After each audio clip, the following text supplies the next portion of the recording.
7 years now and counting in the death of Nori Jones as police still look for new leads. Good evening and thank you for watching tonight. I'm Todd Blackington. Several Pocatello cold cases are back in the spotlight this week as authorities work to find the missing pieces needed to solve them.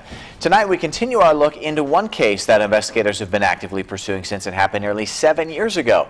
In part 3 of this series, Stuart Summers focuses on the unsolved murder of Nori Jones.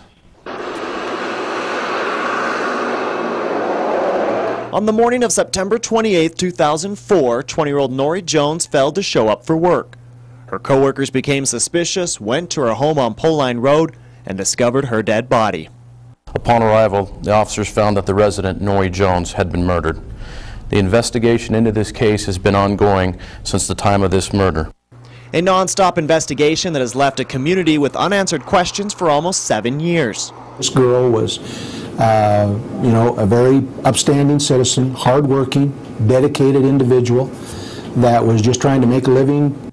Police say hundreds of pieces of evidence were collected from the scene and that evidence is still being processed. Also, as times change, so does technology. Over the past 3 years, new technologies have been developed. The department's also collected further forensic evidence. This additional evidence has been submitted for testing, which investigators say can take up to 6 months before results are returned. Over the past 7 years, the way crimes are investigated has changed, and those changes have resulted in a different investigative approach. We've taken the steps to get the training that was necessary for our officers, our investigators in particular, so that we could re-examine the evidence and resubmit it. Every several years we review that new technology, and based on that we've sent things back to the state lab, to the forensic lab. And as the waiting game continues specific to Nori's unsolved case, one thing has always remained the same since that fateful Tuesday morning. We feel confident that, that this is an isolated incident, and we're confident that we'll solve this case.